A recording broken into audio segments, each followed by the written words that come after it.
ചെറിയ കുഞ്ഞിൻ്റെ മരണം. 4 വയസ്സ് മാത്രമുള്ള ഒരു പെൺകുട്ടി അതിക്രൂരമായിട്ട് പീഡിപ്പിക്കപ്പെട്ടിട്ട് സ്വന്തം അമ്മയാൽ വെള്ളത്തിലെറിഞ്ഞ് കൊല ചെയ്യപ്പെട്ടിട്ട് ഈ കേരളത്തിലെ മുഴുവൻ മനുഷ്യരും, ഹൃദയാർദ്രതയുള്ള മുഴുവൻ മനുഷ്യരും ആ കുട്ടിക്ക് വേണ്ടി ഉള്ളിൽ കരഞ്ഞുകൊണ്ടിരിക്കുകയാണ്. ഇന്ന് രാവിലെ മുതൽ എല്ലാവരും, സ്ത്രീകളും പുരുഷന്മാരും കുഞ്ഞുങ്ങളും, അവരൊരിക്കലും കണ്ടിട്ടില്ലാത്ത, ഒരിക്കലും കാണാൻ പോകുന്നില്ലാത്ത ആ കുട്ടിക്ക് വേണ്ടി കരഞ്ഞുകൊണ്ടേയിരിക്കുകയാണ്. ഒരു കുഞ്ഞിൻ്റെ മരണത്തിൽ 18,000 അതുപോലത്തെ കുഞ്ഞുങ്ങളാണ് ഈ കാലത്തിനിടയിൽ ഈ ഗാസയിൽ കൊല്ലപ്പെട്ടത്. ഒന്ന് ആലോചിച്ച് നോക്കൂ, 18,000.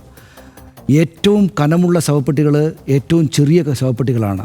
ഏറ്റവും ചെറിയ ശവപ്പെട്ടികൾക്കാണ് ഏറ്റവും കൂടുതൽ കനം എന്നാണല്ലോ പറയുക. നമ്മുടെ ചെറിയ കുഞ്ഞുങ്ങളുടെ മരണമാണ് ഏറ്റവും കൂടുതൽ ഹൃദയവേദന ഉണ്ടാക്കുന്നതെന്ന അർത്ഥത്തിൽ. നമുക്ക് ഇന്നതറിയാം, ഇന്ന് പ്രത്യേകമായിട്ട് അറിയാം. ഇന്ന് ഒട്ടും പരിചയമില്ലാത്ത മനുഷ്യരുടെ ആ കുഞ്ഞിന് വേണ്ടി കരയുകയാണ് ഉള്ളിൽ.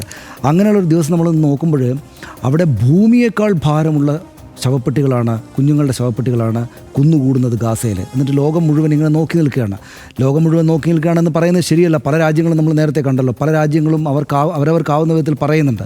പക്ഷേ ഇതൊരു ഇപ്പോൾ പറഞ്ഞ പോലെ സമ്പൂർണ്ണമായ തെമ്മാടി രാഷ്ട്രമായി മാറിയതുകൊണ്ട് അവരത് കേൾക്കുന്നേയില്ല. അല്ലെങ്കിൽ അവർക്ക് അനുകൂലമായിട്ട് സംസാരിക്കുന്ന ആളുകളാണെങ്കിൽ ഇത് വിസിലടിച്ച് നിൽക്കുകയാണ്. 18,000 കുഞ്ഞുങ്ങളാണ് കൊല്ലപ്പെട്ടത്. അതിൽ 800 പേര് ചോര കുഞ്ഞുങ്ങളാണ്.